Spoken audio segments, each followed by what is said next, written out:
amigos, boa noite, sejam todos muito bem-vindos a mais um Pode Barbear, conversas de barbearia voltadas para o público em geral, conversas que rolam no nosso dia a dia, do nosso entendimento de que todas essas conversas são muito bacanas e que fazem parte do nosso dia a dia. Então, para vocês que estão nos assistindo, sejam todos muito bem-vindos. Nós queremos, de antemão, agradecer aos nossos convidados mais do que especiais que estão aqui, são clientes, pessoas do nosso convívio, pessoas que estão lá na barbearia quase que mensalmente, né? E a gente desenvolve esse vínculo de relacionamento, de amizade.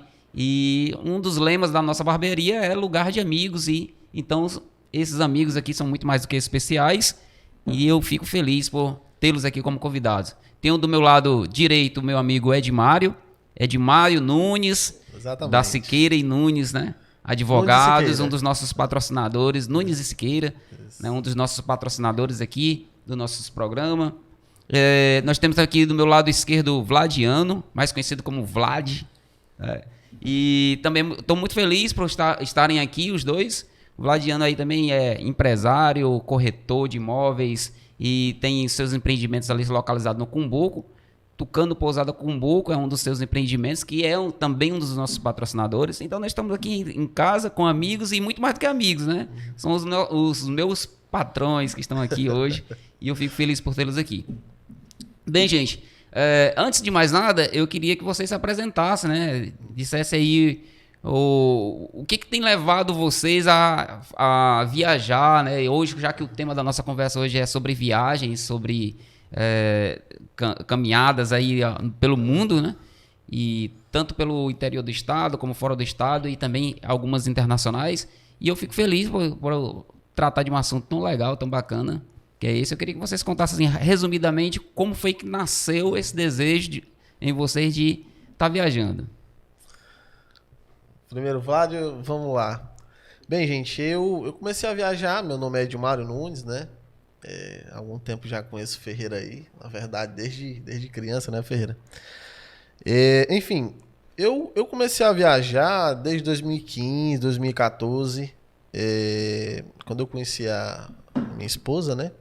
A gente começou a pesquisar aqui no estado do Ceará mesmo, algumas praias, algumas pousadas, alguns locais, assim, bacanas pra gente tá viajando. E isso acabou se estendendo, né? Por alguns estados e até países agora que a gente recentemente fez uma viagem internacional. Eu costumo analisar a vida e ver a vida da seguinte forma. O dia de hoje, por exemplo, dia 12 de setembro de 2022, só se vive uma vez. Então, se eu vou viver esse dia uma única vez, por que não aproveitar? Por que não viajar? Por que não conhecer novos locais? Entendeu? É isso, gente. Bem, conheço o Ferreira já há um pouco tempo, né? Quase, acho que uns 2 anos, mais ou menos. E eu viajo minha primeira viagem, acho que está com mais ou menos uns 10, 12 anos atrás.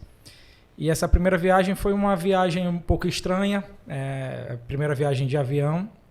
E na primeira viagem, que foi para Salvador, o avião no pouso, né? Tava chovendo, ele arrematou. E a partir dali eu criei um pânico de avião e disse que nunca mais ia pisar dentro de um avião. Porém, depois de um tempo, fiz algumas viagens nacionais e fui perdendo um pouco do medo dos voos, da altura em si. E comecei a pesquisar sobre essa questão de avião, foi me dando uma segurança maior, porque eu comecei a entender como funciona, a segurança que o avião passa para a gente. E aí, quando comecei a crescer esse ritmo de viagem, percebi que virou um vício para mim. Então, hoje em dia, se eu não faço 3 ou 4 viagens por ano, eu me sinto meio, como é que eu posso dizer, depressivo, né? Eu tenho que ter um objetivo de uma viagem já marcada, para mim ficar planejando e me organizando para que chegue aquela data rapidamente e eu possa executar a viagem. E aí ter aquele prazer que não é nem o destino, é mais a expectativa. Uhum. É assim que eu me sinto. Eu tenho como é que eu posso dizer, uma alegria, uma felicidade mais por reservar o hotel, mais por reservar o voo, mais pela essa expectativa de chegar o dia, do que necessariamente o local de chegada lá. E é basicamente isso. É o que é o pré-viagem, né? Que é aquele momento aham. que você faz o planejamento, entra em contato com a pousada, se decide se vai ficar em hotel, se vai ficar em pousada. E assim, há alguns anos atrás viajava bastante, né? Hoje, menos. Eu trabalhava numa empresa e essa empresa exigia bastante viagens. E também a gente fazia um planejamento aqui a colar, fazer algumas viagens por conta também, que era bem bacana. Mas uma coisa que eu percebi é que, com o passar dos anos, a facilidade e o acesso à viagem ela se tornou mais fácil, né? Ok, teve a pandemia, né? Que meio que bagunçou tudo, embaralhou tudo, mas até aquele momento a gente tinha uma facilidade muito grande, porque a gente tinha muitas promoções.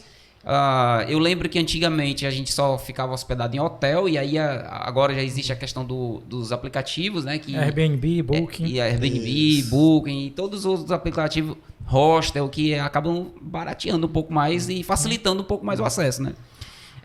Quando você vai, assim, tanto para um quanto para outro, mas vou começar pelo Edmário, quando você vai para uma viagem, assim, o que você pensa em si? Descansar, quer ficar num hotel confortável, ou você pensa em conhecer os lugares, a comida, as pessoas, como é que é?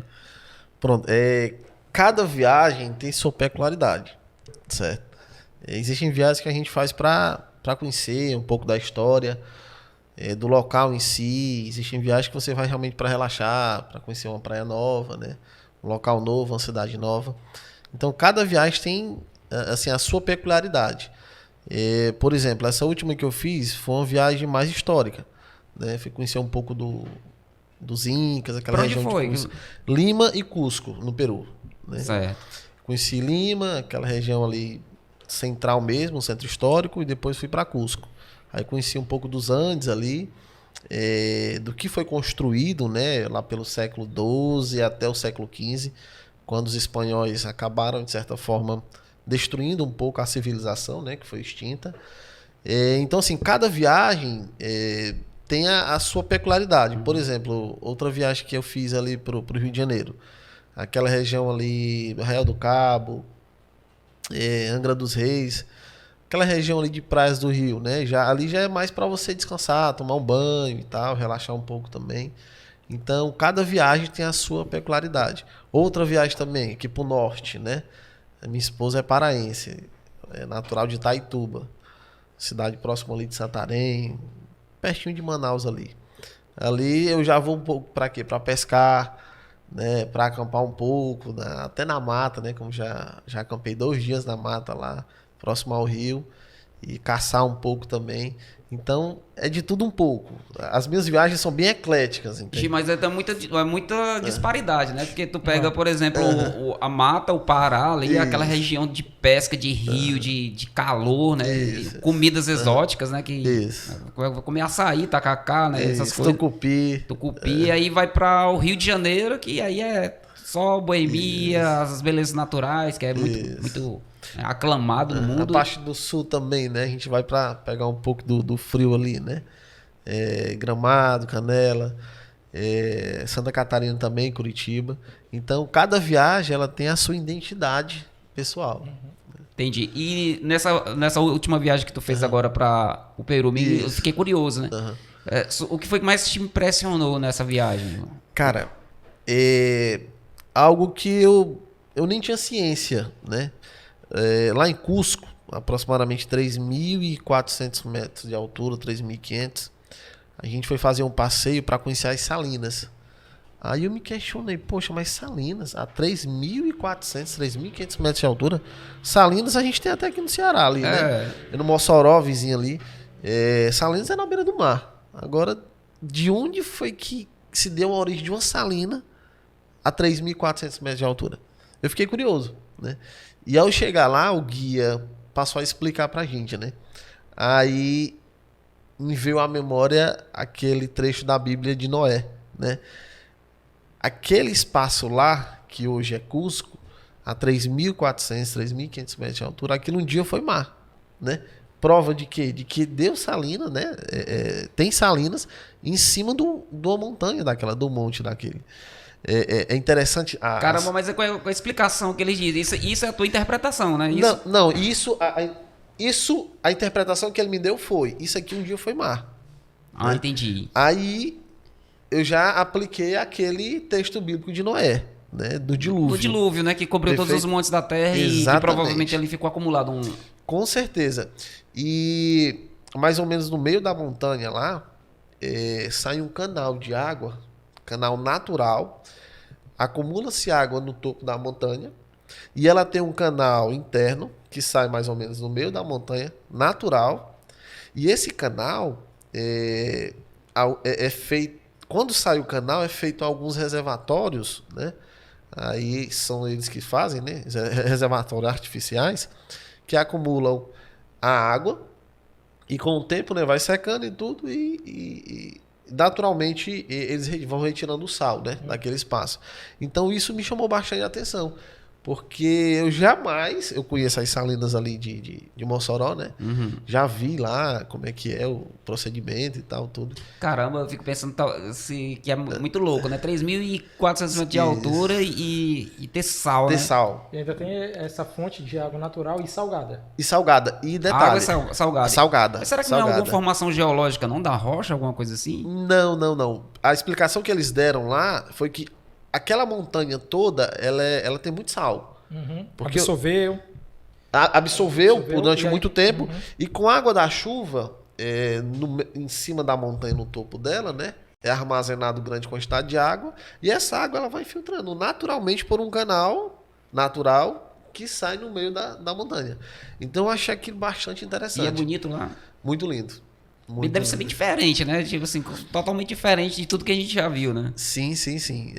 Nas minhas redes sociais, quem quiser visitar também, Edmário Nunes ADV, você vai ver algumas fotos lá do local e vai poder assim, se identificar como que é aquela... Aquilo me chamou bastante a atenção, porque eu jamais pensei que daria salinas em cima do monte, onde naturalmente se dá na beira do mar, como aqui em Mossoró, né?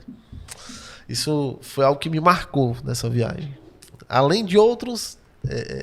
detalhes que a gente vai conversando e o colega pode... Segura aí, que daqui a pouco a gente volta. É boa. Um dos locais que eu quero ir é Cusco. E aí, Vlad, no teu caso, assim, quais foram, assim, os lugares que tu foi, o que mais te marcou, as maiores curiosidades, né, que você já... Bem, eu acho, salvo engano, já fui em 10 países diferentes, fora os estados brasileiros. Tem algumas histórias de cada país, como ele já falou, que cada viagem é uma peculiaridade, né? Então, eu faço viagem histórica, quando vou olhar a história do país, da região, mas gosto principalmente da gastronomia. Eu viajo normalmente para comer e também entender um pouco da cultura local, né? Mas... Tipo, a última viagem que fiz agora fui para Punta Cana, República Dominicana. Uma viagem muito boa, foram 5 dias lá, deu para conhecer muitas coisas. Visitei uma ilha que se chama Ilha de Saona, onde foi feito o filme Piratas do Caribe, e também Lagoa Azul, o primeiro, aquele com a Brooke Shields. Caramba, ali deve ser lindo, hein? Tu é doido, Muito é lindo. espetacular. É lindo demais lá. Lindo. A cor da areia, a cor da água, os coqueiros deitados pro mar. Então, Uma pintura. não tem como falar, tem que ver para entender o significado da imagem lá. Entendeu? Entendi. E essa foi a última viagem que tu foi? Essa foi a última. E, tipo assim, com relação à comida, essas coisas, teve algum imprevisto? Bem, a comida lá é totalmente diferente da nossa. Eu fiquei num hotel all inclusive, então você podia beber, comer à vontade, e diariamente eles faziam um cardápio por região, né? Tipo, eles faziam um cardápio brasileiro, um cardápio americano, um cardápio italiano, mas assim, é um cardápio que eles tentam remeter ao máximo a comida àquela região, porém com os ingredientes deles. Então, assim, basicamente não tem nada a ver uma coisa com a outra. Entendi. Ele diz que vai fazer uma carne, mas a carne é feita totalmente diferente daquilo que você costuma comer aqui. Eles colocam vários temperos e isso, às vezes, tira o sabor natural da carne. teve uma época, ano passado também eu fui para Cancún, no México. E Cancún é espetacular, lindo. Cancún, Playa del Carmen, aquela outra região lá também dos Maias, que eu esqueci agora o nome. E a comida lá é uma coisa que me chamou a atenção, porque era ruim, horrível. Não tinha nada de bom lá. Eles conseguiam estragar a comida. Tipo, você ia comer um frutos do mar, que eu gosto de comer muito frutos do mar, e não era frutos do mar, era uma borracha com vários tipos de tempero que não tinha sabor nenhum de frutos do mar. Um peixe que não parecia peixe, um camarão que não parecia camarão, uma lagosta que não era lagosta. Inclusive pedi carne também lá e não parecia carne. E não estou dizendo em um local, não, estou dizendo em todos, tá? É igual tipo comida vegana, né? Que tu pede carne e não é carne. E não é carne. Eu conheci todas as viagens que eu faço, sempre tem brasileiro, né? Então o brasileiro tem todo canto do mundo. E eles estavam em outro hotel também e falavam sobre isso para mim, que as comidas sempre queriam remeter a alguma região, mas que não tinha nada a ver. Pediram um hambúrguer lá, mas um hambúrguer que não parecia hambúrguer. Cara, agora esse detalhe aí é muito interessante, porque eu tava conversando agora recentemente com um cliente na barbearia, ele é da Paraíba, certo? E ele tava dizendo que aqui ele não conseguia comer comida boa em canto nenhum. Né? E até conseguia, mas era muito caro. E aí eu tava dizendo pra ele que normalmente o que acontece, né? Normalmente a comida que se come em casa não é a mesma que se come na rua. É verdade. Principalmente no trivial, né? Que é o foco, né? Por exemplo, se você for nessa região da nossa cidade, na região metropolitana, onde você está nos entornos de Fortaleza, você vai tem muita comidinha caseira, né? De boteco, comida de boteco, aquelas marmitarias e tal. Porém, é difícil você encontrar comida boa mesmo. Por exemplo, eu raramente, eu acho que eu conto nos dedos o lugar que eu como um baião bom, por exemplo. Só que o baião que eu como em casa não é o mesmo que come na rua. Por exemplo, o pessoal na rua insiste em fazer baião com feijão branco. Eu nunca vi baião com feijão branco, mas o pessoal faz. Aí fica aquele feijão duro, né, esturricado, então solto, muito solto, né, que não tem liga nenhuma. E normalmente o nosso baião ele é temperado, a pessoa bota uma charque, bota um tocinho, bota algumas coisas, queijo, né? Então fica um negócio bem gostoso, ele fica com uma liga e tal. E a gente come em casa e isso é maravilhoso. Mas o que acontece? Pode ser que aconteça isso também nos lugares que a gente viaja, né? Que a gente não consegue ter acesso à culinária local. Por isso que eu também falo uma coisa assim, porque quem vem para Fortaleza, por exemplo, que é uma cidade turística, né?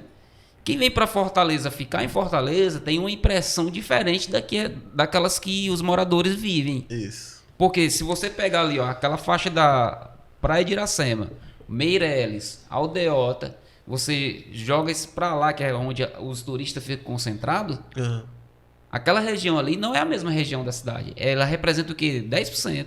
Isso. Quando você vira a página, você consegue ver uma grande realidade de uma grande Fortaleza que muita gente não vê. Né? Então, assim, os lugares são feios, cheios de lixo, né? Com casas umas por cima das outras, com ruas desordenadas, com um trânsito caótico. Né? A questão da infraestrutura da nossa região ainda é muito precária. Por isso que muita gente, às vezes, quando visita essas regiões e tem que transitar, as pessoas levam uma impressão negativa, né? Mas eu acho que isso acontece em todo lugar do mundo. Acontece. Eu também achei bastante interessante essa questão da alimentação, o choque de cultura, né? Tava eu e a minha esposa e ela sempre falando, né? Pô, a comida aqui do Peru tem um tempero assim tão diferente do nosso lá, ela só... É muito diferente, é? Totalmente. Tipo, essa questão do frango, eles colocam um tempero no frango que não dá gosto de frango. Entendeu? Eu não lembro. Minha esposa até falou o nome do tempero, eu não lembro agora. Cominho? Eu acho que é cominho. Eu acho que é isso aí mesmo. Pensa num temperozinho ruim. Eu, particularmente. Cominho, o pessoal de Pernambuco come tudo com cominho. Cominho aqui, Aracaju faz muito, Salvador faz muito também, usa muito. Eles colocam lá na carne em todo tipo de coisa. Entendeu? Tipo, aí eu fui testar, né? Ver se eu gostava, né? De comer a culinária de lá. Lá, tem uma culinária de lá, eles têm um ceviche, né? Peixe cru, né? Eu comi um pouquinho, eu não gostei, mas a minha esposa já gostou, entendeu? Então, é questão de gosto, né? Ela disse que não tem, eles temperam com limão, ceviche, algumas coisas, né? cebola, às vezes um pouco de tomate, às vezes um pouco de azeite. abacate. Mas assim, essa questão da culinária de lá, né? Eu particularmente não gostei disso aí, mas nos últimos dias já, nos 2 últimos dias que eu tava lá, eu já não tava aguentando mais. Eu comia pizza, tinha gosto de tempero? Cominho. Comi tudo, tinha gosto disso aí. Aí eu fui testar lá, ver se dava certo aqui com o meu paladar, a alpaca, que é um animal natural de lá, né? Sim. E, segundo eles, é o animal mais saudável do mundo, porque parece que é zero gordura e tal, enfim. Aí eu fui comer. E eu gostei. Não tinha o gosto de cominho e tal, tudo. E os 2 últimos dias eu só comi alpaca, né? Então, assim, essa questão de você viajar para outro local, a gente sempre vai ter esse choque, né?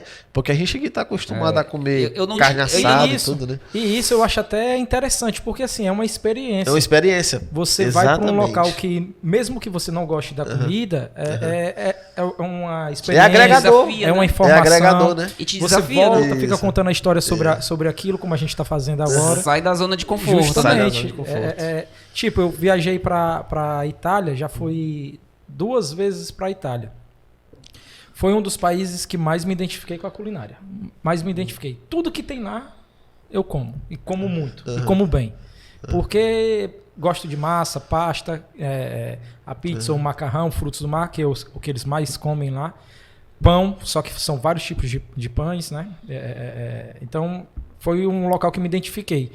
Que eu voltaria várias vezes. Já minha esposa não, porque a última vez que nós fomos estava fazendo 40 graus. Então ela não quer ir novamente. Mas, tipo, na França. Na França é um local de que eu não volto. Não volto. Tu não gostou da culinária lá? Não tem culinária na França, mano. Cara, não diz isso em rede mundial, não. Pelo amor de Deus. Não tem. Não. Assim, pode barbear, mas tem que cuidar dessas coisas. A culinária. Tu vai encontrar um francês, ele Não, vai te... a culinária, assim, minhas experiências com francês, tirando uma, né, foram todas negativas. E assim, todas as pessoas que eu conheço, que são de outros países, eu não achei até hoje uma pessoa para falar bem da receptividade do francês. Mas aí eu já ouvi falar, mas tem um cliente meu que ele já morou na França, né? Que ele fez doutorado dele na França e ele morou no interior. E ele disse que o interior é completamente diferente das cidades turísticas. É aquilo que eu estava falando sobre Fortaleza, né? Que muitas vezes a pessoa que vem em Fortaleza e fica só na região da Beira-Mar, ela vai ter uma visão. É tudo muito lindo. Ela vai ter uma visão. É diferente da pessoa que começa a transitar na cidade. Por exemplo, a pessoa que vem para cá, para Fortaleza, mas precisa ir, por exemplo, no Porto Pecém. Vem a trabalho, por exemplo, se hospeda lá na Beira-Mar e tem que ir no Porto Pecém. Essa pessoa vai passar por vários Barra bairros. do Ceará. Barra do Ceará, vai passar pela Caucaia, né? Então, essa pessoa, por exemplo, ela pode parar em um lugar e comer uma comida regional, entendeu? E aí, no caso dele... Ele disse que totalmente diferente, a comida é muito boa, os vinhos são bons, os queijos são muito bons. Né? E aí ele disse que foi outra experiência, outra realidade do que essa realidade de Paris, por exemplo. Paris, né? Paris, assim, todas as pessoas que ainda não foram para Paris acham que Paris é uma coisa assim fora de série, cidade de luz, Torre Eiffel, é uma coisa, como é que eu posso dizer, é uma viagem romântica. Você chega em Paris... Você começa a ver logo ratos, uma sujeira, um mau cheiro. É uma cidade que tem um movimento muito grande, mas que não tem o cuidado que necessita. E os pontos turísticos normalmente estão todos em reforma. Eu fui 2 vezes para Paris. A primeira vez que eu fui em 2018 e a segunda acho que foi em 2019, não tenho certeza agora. Na primeira ainda consegui visitar aquela catedral de Notre Dame, que depois, no mesmo ano, foi no ano seguinte. Teve incêndio. lá. Na segunda vez, eu já fui para Paris, não porque eu queria, mas sim porque eu queria levar os meus filhos para o parque... o parque que tem lá. Tem um parque lá, Disney, a Disney, né? A Disney de Paris. Francesa, né? Aí levei eles para Disney, mas não que tinha interesse em ir novamente para Paris. É tanto que não fiz nada na região lá, porque eu já tinha ido no ano anterior, já tinha entendido um pouco do funcionamento da cidade. Então fui passar lá acho que 2 dias, 3 dias só para levar no parque. Depois fui para Holanda. Holanda já é legal. Holanda, Amsterdã é muito boa. Uma coisa que eu acho interessante, daqui a pouco a gente vai falar sobre essa experiência em Amsterdã, mas uma coisa que me traz uma curiosidade é sobre como é que vocês se comunicam nesses lugares. Eu fui mais recentemente agora para Peru, né? Isso. E assim, as pessoas acham que espanhol é só você inventar um portunhol e tá tudo certo. Não é. Eu não Uma falo pergunta, espanhol, só uma né? pergunta. Tu não fala espanhol? Não falo, fala inglês? Não, mas a minha esposa fala espanhol. Ah, ótimo. Eu que não falo nem inglês, nem espanhol. Pouco Eita. português. Pronto, sem curiosidade, viu? Eu não falo espanhol, inglês, mas a minha esposa já fala, né, espanhol. Então, assim, a gente não passou perrengues. Eu falo a gente, assim, entre aspas, né? Né, fui comprar lá numa farmácia, né? Um desodorante, porque no aeroporto eles reteram lá, né? Era aquele aerosol. Aí eu não entendi o que a caixa disse, né? Ela falou em espanhol, lá a moeda é o soles, né? Ela falou... Eu entendi bem-vindo. Um espanhol bem regional, né? Ela falou o valor do... né? Eu entendi bem-vindo. Eu disse obrigado. A minha esposa começou a rir. Aí ela diz, olha, não tá dizendo o bem-vindo... Não tá te desejando boas-vindas, tá dizendo pague aqui. Exatamente, é o valor. Então, assim, existem algumas coisas no espanhol que... espanhol é fácil, é parecido com português, mas eu tive bastante dificuldade. Até o português... Primeiro contato eu tive bastante dificuldade. Até o português de Portugal é difícil para um brasileiro que vai a primeira vez. Então, assim, a minha esposa conseguiu salvar a gente, né? Até então, graças a Deus. E a gente tu, mano, como é que tu consegue ir para esses lugares sem falar nada? É só a cara e a coragem e o Google Tradutor. Não, já passei por N perrengues por causa disso já. Na Europa...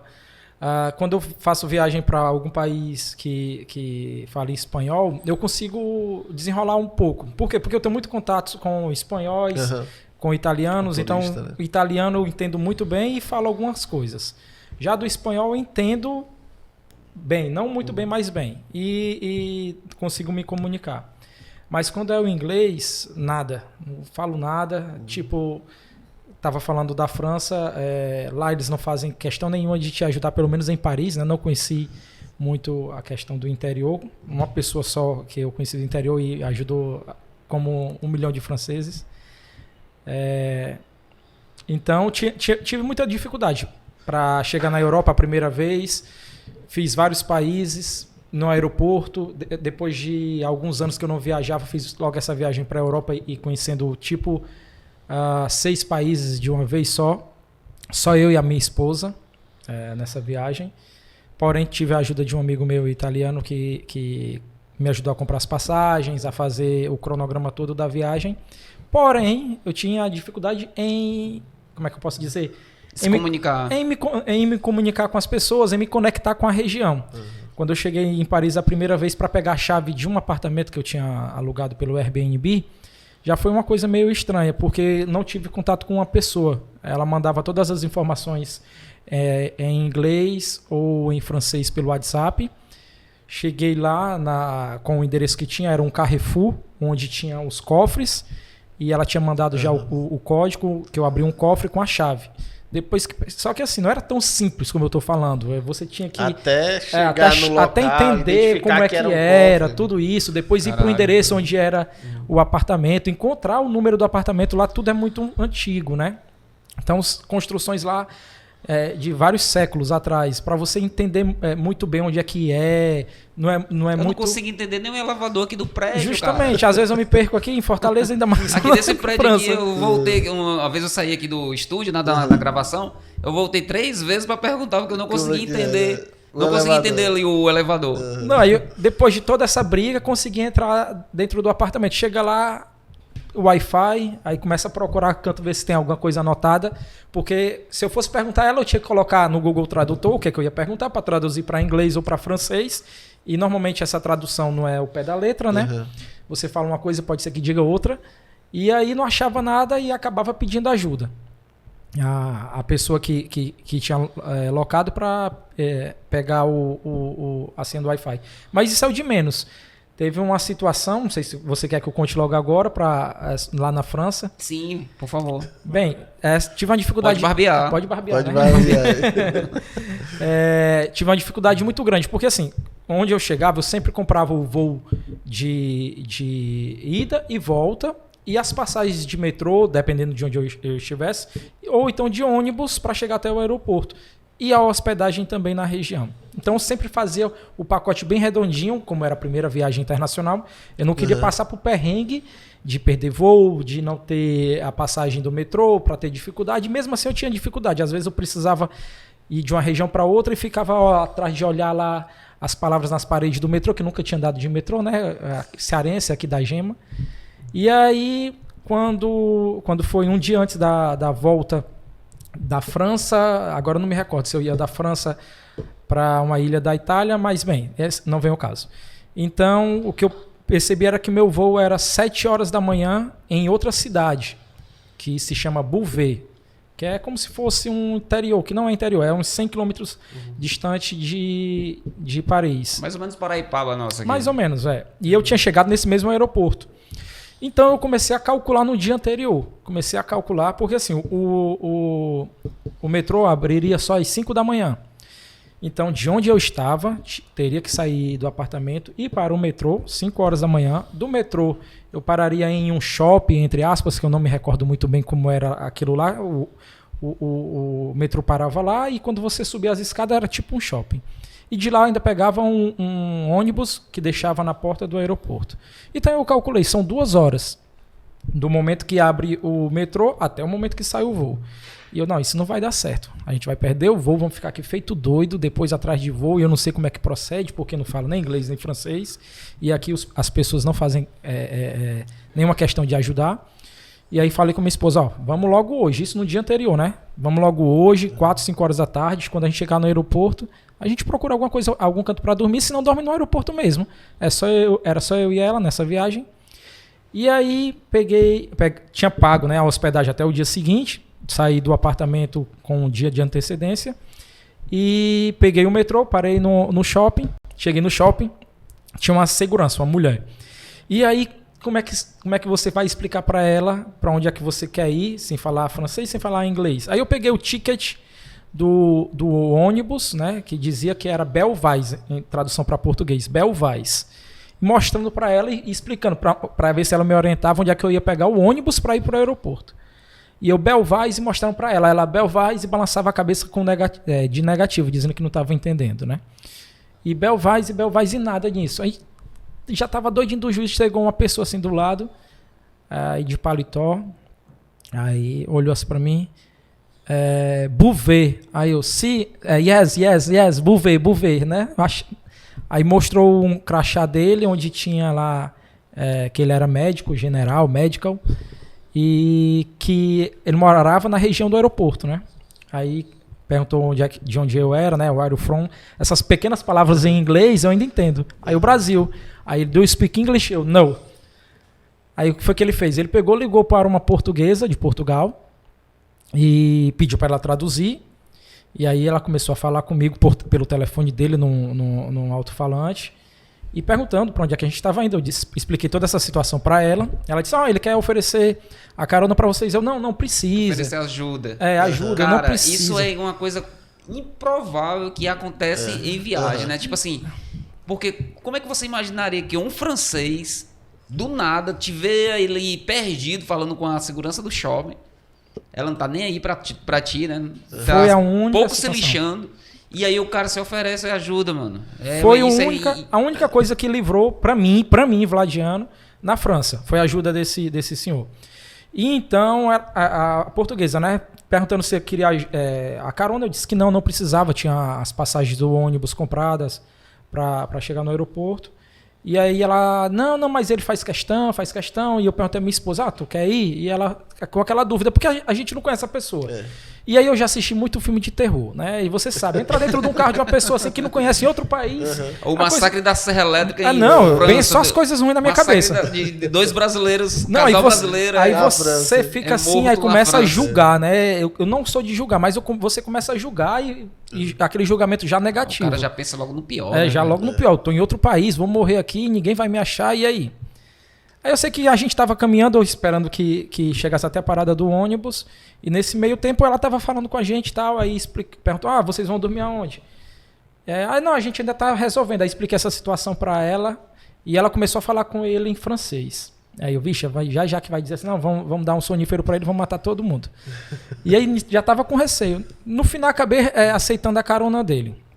E aí no meio do caminho, ela ainda falando, ele dirigindo, e ela falando no viva voz, ele tá chamando vocês para dormir na casa dele, ele é um bom samaritano, não sei o que. Eu disse, não quero não. Quero dormir na casa de ninguém não. Eu vou pro aeroporto e lá eu me viro.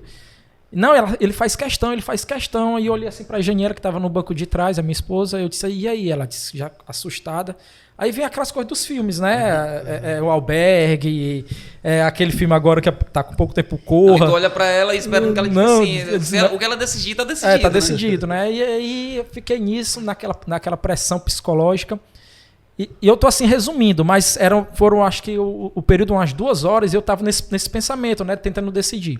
Eu sei que no meio tempo eu peguei e decidi, não, tudo bem, vamos. E o cara do teu lado ali, do meu lado, e olhando assim pra ele. Todos os detalhes do carro, pensando se não tem uma navalha, o incrível, uma faca, incrível uma aqui, pistola. Pode barbear? Pode barbear. Incrível que na França, já tinha me falado isso, eles têm um cheiro muito forte. Dizem que eles... um cheiro caatinga, como diz no Ceará. A caatinga, né? E aí você fica olhando sempre a pessoa e fica mais preocupado ainda com a situação, porque quanto mais coisas negativas, mais o teu psicológico fica abalado. Fica abalado, é verdade. Entendeu? E aí e ele no carro SUV, um Audi, eu, vixe, esse homem e tal. E aquela preocupação. Não, aí eu comecei a pensar, se é de dormir num aeroporto, numa cadeira dura, vou tentar dormir na casa desse homem. Beleza, chegamos lá na cidade, né? A cidade bem pequenininha, cheio de monumentos que caíram bombas. E era bombas. perto do local onde tu ia pegar o trem? Na mesma cidade. Onde eu ia pegar o trem não, onde eu ia pegar o voo. O voo. Isso. Entendi. E aí, cheio de locais de monumentos que tinham caído bombas da Segunda Guerra Mundial lá. Paramos na casa dele. Quando chegou na casa dele, eu fiquei assim abismado. Tipo um castelo de uma quadra. Uhum. Sério. Uma mansão. Não, mas enorme. Aí tu pensou, pronto, agora é o Conde Drácula. Aí você já fica com mais receio. Como é que esse homem consegue uma casa dessa? Você tá vendendo órgãos. Médico. Vixe, caramba, é mesmo. Não, o cara é médico, você identificou como médico, aí tu já pensou logo. Pois é, muito simples. Dentro da casa dele tem um consultório, tem um hospital, ele vai tirar meus órgãos e vai vender aqui na Europa, né? E aí, nessa preocupação toda, ele ainda tentou me apresentar algo que estava na garagem dele. Depois de um tempo que eu fui raciocinar, naquele momento eu não quis nem ver. Caralho, né? Se eu te oferecer, você não quer comprar um rim? Eu não quis nem ver, mas depois porque eu deduzi... 100 mil euros dá certo. Depois deduzi que seria um carro, né? Que ele falou, dizendo que era a paixão dele. E aí eu nem fui olhar nem nada. Quando eu entrei dentro da casa dele, né? Apresentou a esposa dele era branca do olho verde, azul, loira, e ele negro. E aí você fica assim olhando, aí aquela casa enorme e... Contraste, né? E aí cheio de fotos de crianças, dizendo que eram as filhas dele. E a esposa dele falava um pouco de espanhol. E só moravam os dois lá? Só os dois. Né? Eu falava um pouco de espanhol, foi mais fácil comunicar com ela. E nesse meio tempo ela disse assim, vou fazer a janta, né? Só que não falando assim. Enquanto isso você vai apresentar a cidade para eles. Aí a gente foi dar uma volta na cidade a pé, fomos até a Catedral de Beauvais. Tem até uma foto com ele lá na escada da Catedral. Rodamos um pouco, voltamos para a casa dele. Quando chegamos na casa dele, a esposa tinha feito arroz na panela elétrica e carne cozida. Aí eu, pronto, nessa comida aqui já tem algum sonífero, alguma coisa que vai matar a gente, ó. Eu falei, coloca ele pra comer. Tu passou 2 horas com o cara no carro, ele te levou pra passear na cidade e tu ainda tinha dúvida, velho? Claro, até o momento de eu sair da casa dele eu fiquei com dúvida. E aí eu bati minha perna, minha esposa estava sentada assim do meu lado, ele de frente pra mim e a esposa dele ao lado dele. Aí eu bati na perna dela, ó, deixa eles comerem primeiro, né? Fiz só o gesto assim, aí eles começaram a comer, depois disso a gente comeu. Sei que a gente conversou, acho que umas 4 horas. Essa mulher só falava do Lula. Só do Lula. O Lula pra ela era... Era tipo Deus no céu. Deus no céu e o Lula na terra. Porque lá o que se falava sobre a política brasileira, que o Lula era espetacular. Isso era em quando? 2018. 2018. Faz sentido, né? Que foi Faz. acho que foi o do... Quando ele foi preso. Foi o período do... período que ele foi preso. Estava preso durante a eleição, né? A perseguição, tudo isso. Então lá, como normalmente a política de lá é de esquerda, então se falava muito bem do O presidente Lula. lá era o Macron na época, né? Macron. E aí, sim, aí a gente conversou, depois de conversar muito sobre isso, ela falou que tinha outro hóspede na casa.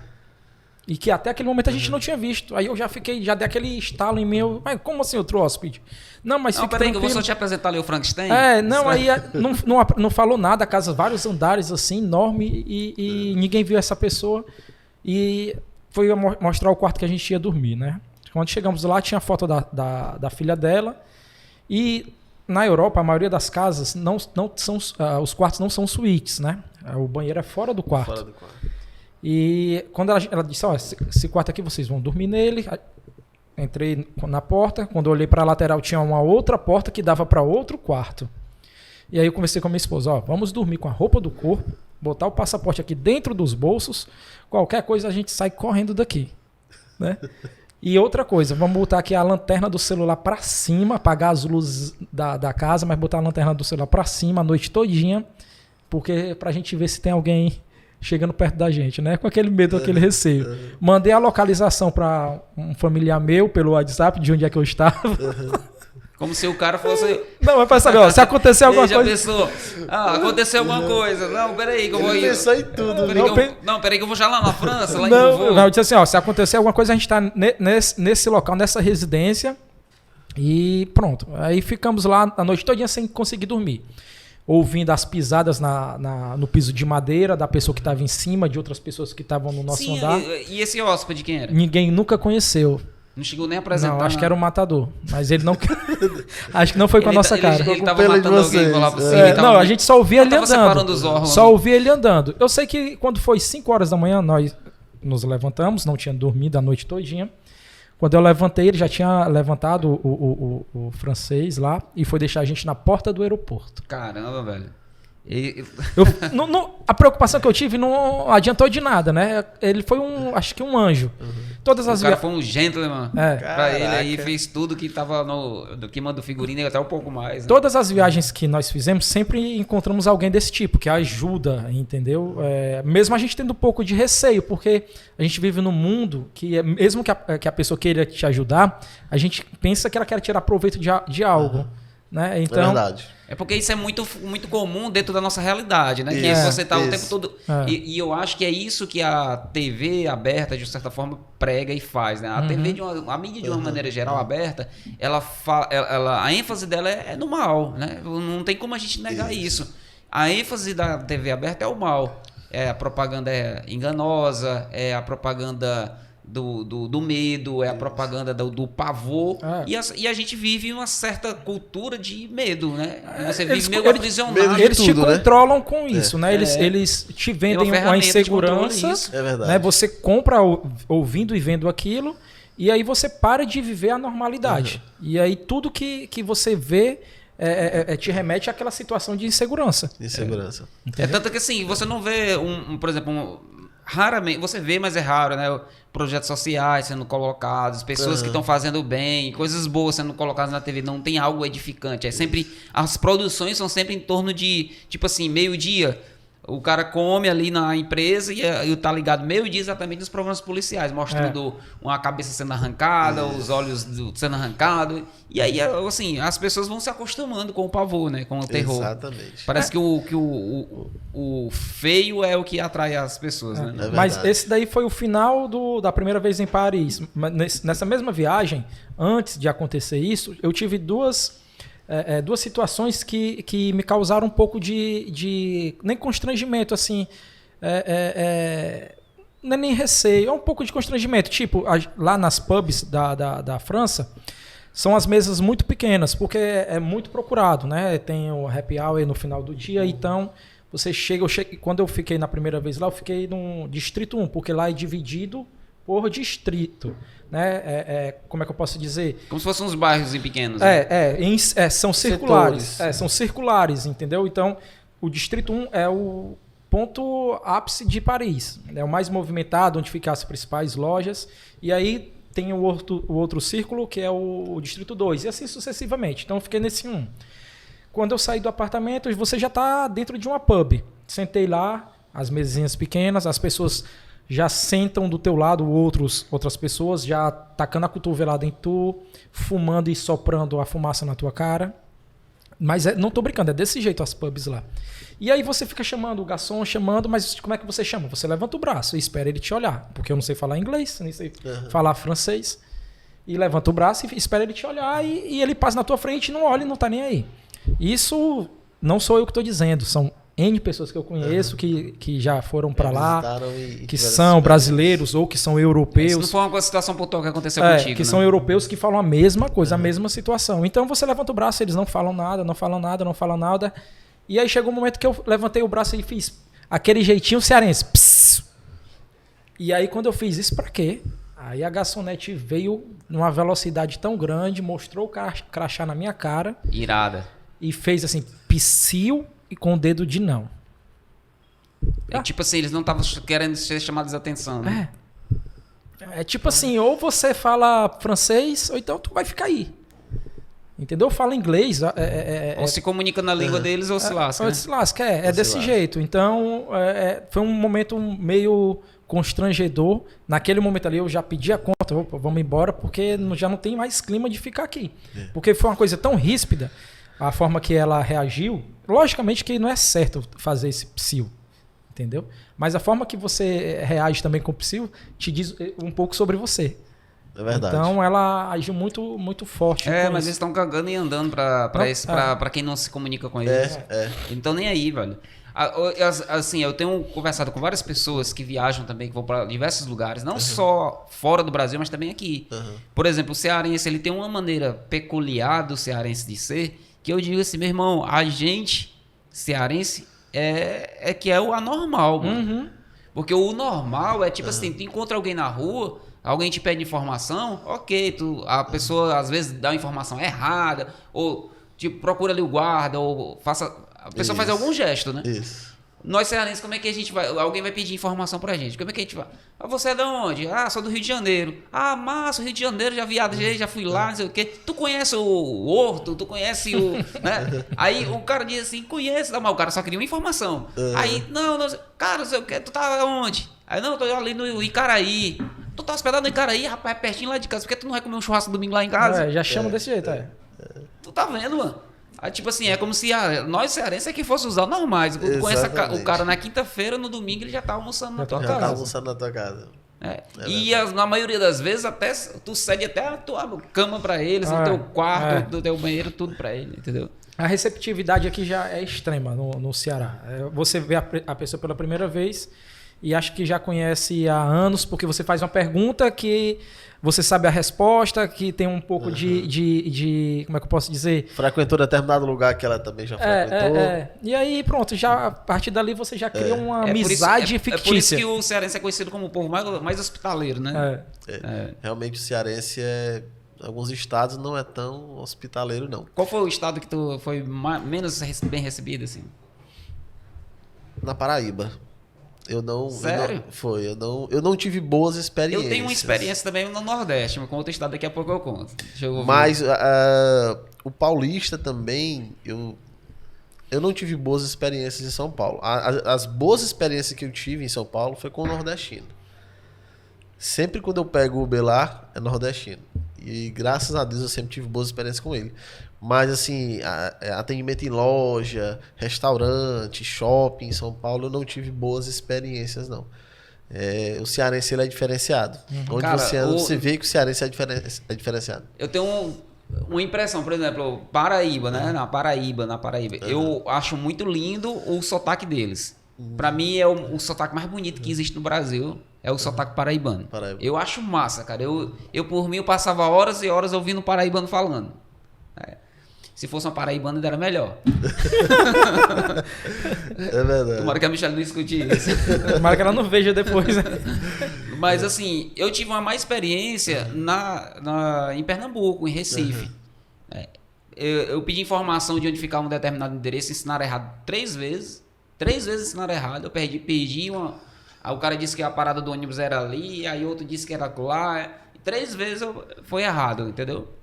A receptividade deles também muito impessoal. Mesmo as pessoas que eu já tinha um certo vínculo, conhecimento, eu entrei em contato antes, pedi informação sobre hospedagem, sobre onde ia ficar. E também eu percebi que eles eram um pouco indiferentes a isso, né? Bem seco relacionado a isso. Eu percebi também que lá eles, assim, a comida de lá também não gostei, porque tinha muito condimento, esse cominho, eles botam em tudo, velho. Tudo, eles botam em... E aí eu também não curti a comida. Então, assim, de todas as viagens que eu já fiz nos estados brasileiros, acho que foi a experiência mais negativa. Ainda que tenha lugares muito bonitos. Por exemplo, eu fui para Olinda. É totalmente diferente de Recife. Totalmente diferente. Olinda, eu fui muito bem recebido. A pessoa o meu anfitrião lá que me também recebeu, me levou nos pontos históricos, me mostrou. Eu visitei a barbearia Naipe, né? Os amigos da Naipe lá. Quem puder ir lá em Olinda, visite a Naipe. Cara, os caras foram super receptivos, muito titiboas. Os caras mostraram onde eles faziam um churrasco lá. Disseram a casa do Alceu Valença, onde ficava, né? Então, assim, fica lá aquela avenida principal onde encontra os blocos, né? Dos bonecos lá de Olinda, né? Cara, Olinda é sensacional. Sensacional. A parte histórica de Recife é muito bonita também. Tipo assim, eles têm uma valorização muito grande pela história, né? Pela cultura dele, que é algo que a gente aqui não tem. Por exemplo, a gente não tem uma identidade de manter os prédios históricos, de manter a nossa cultura enraizada do cordel, né? da sanfona e tal, do shot, do pé de serra. Que são coisas nossas, cearense, da comida, do baião. A gente tem lugares... assim, soltos, entendeu? Mas lá não, lá ele tem ruas inteiras, bairros inteiros. Essa questão da identidade histórica, né, de se preservar, a gente vê um pouco disso em Recife, né? Mas, por exemplo, ali na Bahia, em Porto Seguro, onde começou o Brasil, a gente não vê uma preservação da história, né? Essa viagem que eu fiz lá em Cusco, eu vi muito isso. Eles preservam muito a história. O povo Inca, ele surgiu o quê?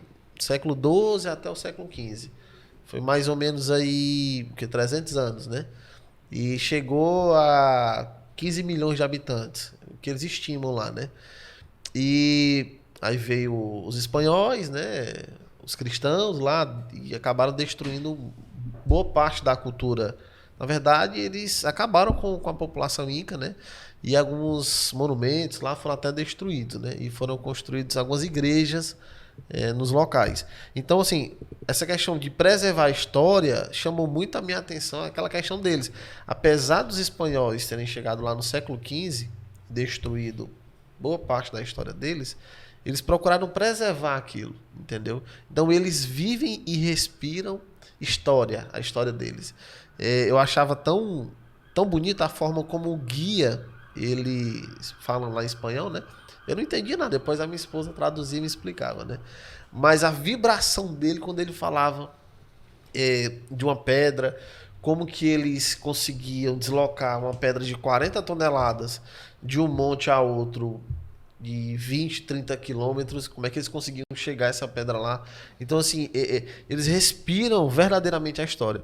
Algo que eu não vejo, apesar do Brasil, assim, não ser tão velho, ser... Okay. O Brasil tem 500 e poucos anos, né? Eu acho que é porque também nossa história ela não é uma história que se investe muito na cultura, né? Principalmente na parte mais de berço, né? Por exemplo, a educação de berço, que é a educação principal, eu acho que deixa um pouco a desejar. Principalmente de alguns anos pra cá. Porque eu me lembro que quando eu era... tipo, 7, 8 anos de idade, a gente ia pra escola e a primeira coisa que se fazia antes de entrar na sala de aula era ver o hasteamento da bandeira e cantar o hino nacional. Cara, isso era a década de 80, né? Então, assim, era bem próximo ali do regime militar, né? Saindo do regime militar, né? Já iniciando ali na nova Constituição e tal. 78. Essa transição do Brasil, mas uma coisa que era muito forte era esse dever cívico, né? Que havia na identidade dos brasileiros. Patriotismo, né? Tanto que hoje eu tava até falando, hoje eu tava tocando o hino nacional lá o Benjamin tava botando lá no tablet dele. Aham. E ele tava mostrando o hino nacional e começou a tocar, né? Sim. E aí eu tava dizendo pra ele, cara, eu não consigo ouvir o hino nacional sem me emocionar. E eu acho que é essa mesma emoção que muitos povos têm, que muitas culturas têm, com relação à história e tudo aquilo que aconteceu. Principalmente se for uma história marcada por opressão, por sangue, por dor, por superação, né? Então, eu particularmente, pode ser no estádio de futebol, se tocar o hino nacional. Inclusive, no último jogo que a gente foi, eu fiquei extremamente triste porque, ao invés de cantar... Na hora do hino nacional, a torcida estava cantando a música do time, não o hino nacional, entendeu? Então, assim, esse desprezo que há pelas coisas que são... Pela cultura, pela história, pela em si, identidade, né? Pela identidade, a Porque origem. se você ouvir a letra do hino nacional, ela é belíssima, cara. Ela é perfeita, entendeu? Ela remete àquele sentimento de amor à pátria que muitas vezes a gente é deixado de lado, né? Eu costumo dizer que cultura gera cultura. Se a gente analisar nas cidades da região metropolitana até Fortaleza, você não vê prédios históricos. Por exemplo, Caucaia. Qual o prédio histórico que tem em Caucaia? Igreja Matriz. Não existe mais prédios históricos. Os que tinham foram destruídos, né? Para construir outros prédios, enfim. Já quando você vê Recife, eu acho que Salvador, Recife, São Salvador. Luís tem uma preservação ali do centro histórico, Isso, né? eu já fui em São Luís, tem... inclusive São Luís, normalmente no Natal eles fazem uma apresentação lá que eu achei um pouco semelhante ao que eu vi lá em Lima. Em São Luís, tem um prédio lá histórico, eles têm grandes retroprojetores, eu acho que eles reproduzem lá, né, no prédio e fazem um festival de luzes, né? Lá em Lima, eles fazem esse mesmo festival, só que com o jogo de águas, né? Tem um festival de águas, aí o retroprojetor lá, ele reproduz no jato d'água toda uma história, enfim, conta um pouco da história de lá. Legal. É bastante interessante. Eu daqui a pouco vou perguntar para vocês, na verdade eu vou fazer a pergunta, daqui a pouco vocês respondem, sobre quando você vai para o local, para um lugar, qual é o principal ponto histórico ou local que vocês... Tipo assim, cara, eu posso falhar com qualquer coisa, mas eu não posso deixar disso nesse lugar. Eu tenho que ir nesse lugar. E eu tenho um lugar de preferência quando eu vou para cidades, que é o primeiro lugar que eu procuro. Mas daqui a pouco você responde, que agora eu vou falar dos meus patrocinadores. Agradecer aqueles que financiam o projeto. Nunes e Siqueira Advogados. Se você procurar no Instagram, você vai encontrar Nunes e Siqueira ADVS. Todos os tipos de especialidades. Entre em contato com essa galera, que eles são muito fera. Tucano Pousada Cumbuco, a melhor pousada que existe na região do Cumbuco, uma região paradisíaca. Cumbuco é a cidade destino, o segundo destino do Brasil, de cidade e de praia paradisíaca. É um point do kitesurf e de tantas outras belezas naturais.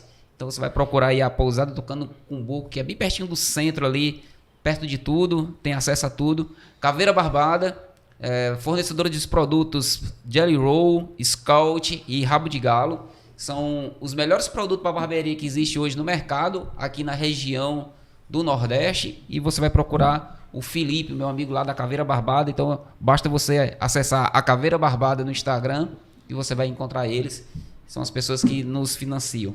Cara, voltando ao assunto, quando eu vou nos lugares, nas cidades, principalmente nas principais capitais, eu sempre procuro o mercado.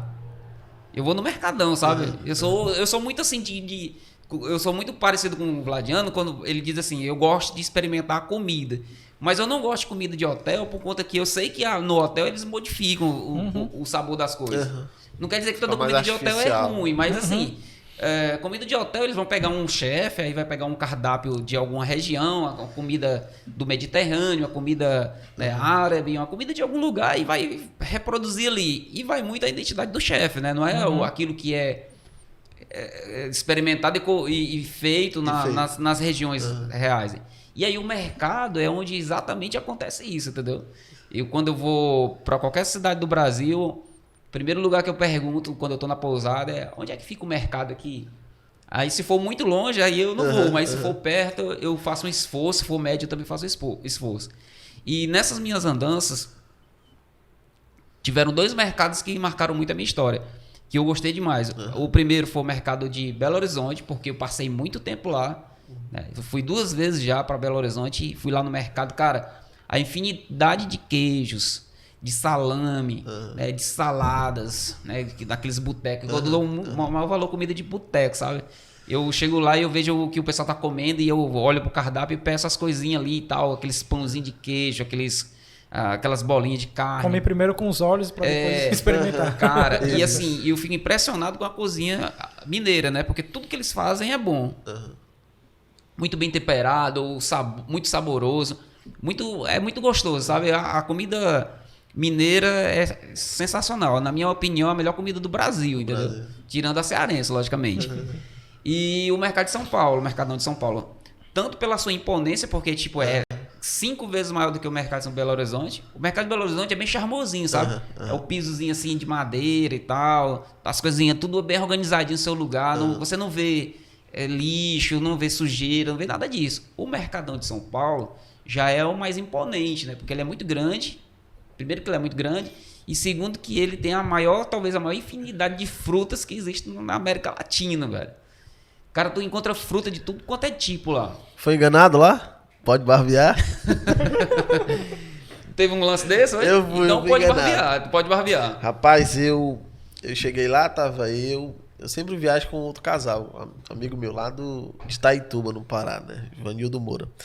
Aí a gente chegou lá, ele já tinha sido enganado lá do lado de fora.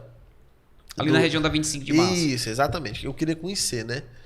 Aí o cidadão chegou pra ele, antes de chegar no mercado, vou logo contar como que ele foi enganado. Ele já ficou arisco, né? Como a gente diz aqui no Ceará. O cidadão chegou pra ele no meio da rua e disse, olha, eu vou lhe dar um perfume. Ele disse, não quero. Tô lhe dando, você tá recusando. Ele ficou todo sem jeito. Vou lhe dar outro perfume. Não quero não, meu amigo. Esse aqui é pra sua esposa. E esse terceiro aqui eu vou lhe cobrar só R$100. Aqueles perfumes, sabe? Réplica, né? Falsificado. Aí ele ficou, ganhei 2 perfumes, ele ficou meio que... Na obrigação de comprar o terceiro, né? Aí foi e pagou. Aí ele se sentiu mal, sabe? Ficou ruim. Pegou os perfumes e jogou, foi no lixo. Aí a gente entrou no Mercadão. Aí quando chegou lá no mercado, os vendedores tudo, toma um pedacinho dessa fruta, e eu comendo, achando bom. Qual que você quer levar? Aí eu escolhi lá 3 frutas, mas eu não cheguei a pegar nem 1 quilo de cada uma. Só pra vocês terem ideia do absurdo. Aí ele foi lá, embalou e tal, tudo muito rápido, não deixa nem você pensar. Inclusive, o Ministério Público de São Paulo, se eu não me engano, bateu em cima disso aí e eles deixaram, né? Foi. Aí, quando ele veio a conta, R$140. Uma sacolinha velha, acho que não dava nem 1,5 kg de fruta ali. Era 3 tipos de frutas. Olha o absurdo.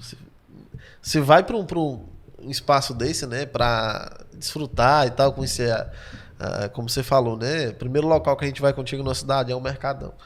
Eu fui lá para conhecer e não tive uma boa experiência. No meu caso, eu vou muito como observador. Então, assim, as pessoas me oferecem, eu não quero nada, entendeu? Eu fico observando.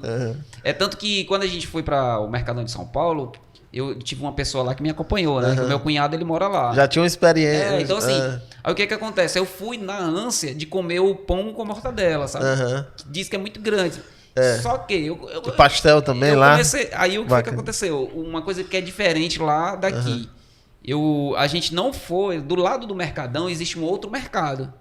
Que é menorzinho, a estrutura mais precária. Né? É como se fosse o mercado dos peixes. Sei. Entendeu? Ali no... Não, esse aí não foi, não. O antigo mercado dos peixes, que agora tá bonito, né? Mas bem mais precário, entendeu? Aí a gente chegou lá e tinha um amigo dele, ele colocou o almoço pra nós.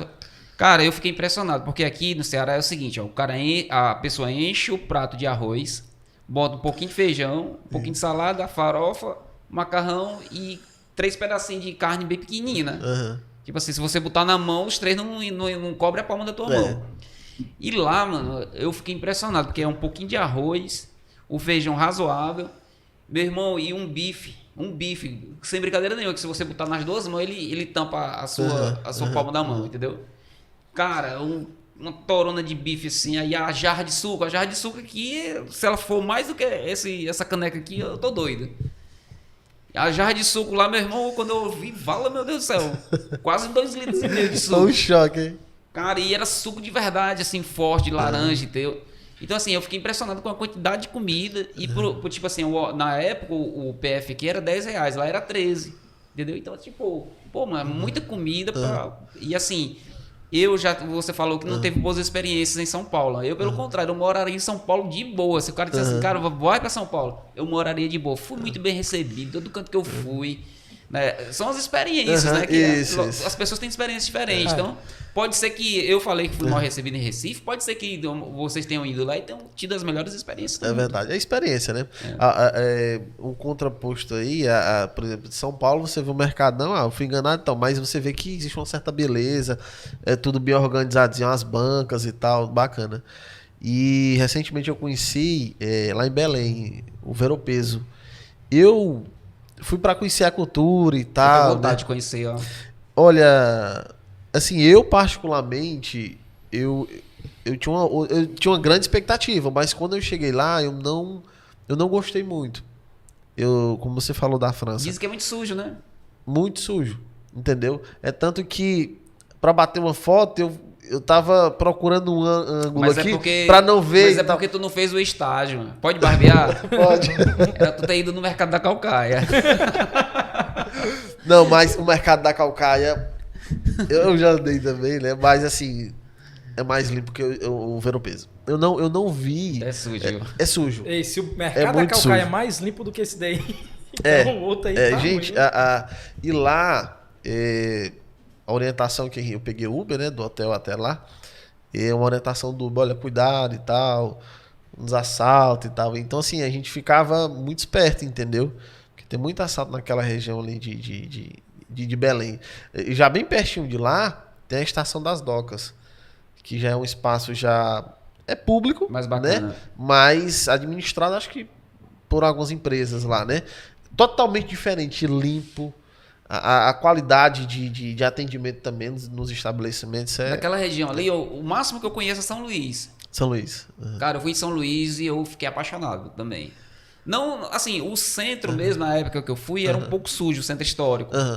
Um pouco descuidado. Agora parece que andaram dando uma revitalizada. Faz tempo que eu não vou lá.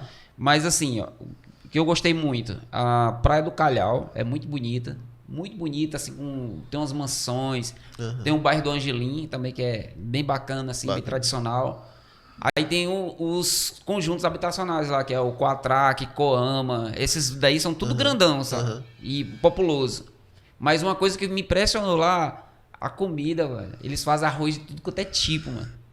Tem um arroz lá que eles refogam o macarrão, eles quebram um pedacinho de macarrão, né, ainda cru, eles refogam e depois eles faz o arroz, aí fica... Você come o arroz com aquele pedacinho de macarrão, assim, com um gosto diferente, entendeu? Ele é quebradiço, só que fica com... refogado, né? Fica com um toquezinho especial, crocante, tá ligado? E arroz de leite, cara, é muito tipo de prato com arroz. É suco de arroz, não, tô frescando, é brincadeira. Mas assim, bem bacana. E do lado de São Luís, outra coisa também que eu via, né, na época que eu fui, que o pessoal lá gosta de reggae. Eu não via reggae em canto nenhum. Eu disse, caralho, eu venho pra cidade do reggae. Que é aquela banda Tribo de Jah de lá, né? Sim, sim. Aí caralho, eu venho pra São Luís escutar reggae, não escuto reggae em canto nenhum. Cara, o que rolava lá na época era como é que chama? Tecnobrega, velho. Meu irmão, toda esquina tocava Tecnobrega. Tava naquela época do Calypso, né? Calypso em acessão e tal. E todo canto você escutava Tecnobrega ou Calypso. Tecnobrega ou Calypso. Até que esse meu amigo me levou numa praia vizinha, que é como se fosse assim, Calcaia e Cumbuco, por exemplo. Eram acho que uns 10 km, 14 km de lá. Que é uma cidadezinha chamada São José de Ribamar. E aí tem a igrejinha de São José de Ribamar e tem um porto na beira do rio. E o rio lá é gigante, né? Cara, eu fiquei impressionado, viu? Muito bonito lá. E foi nessa cidade que eu vi reggae.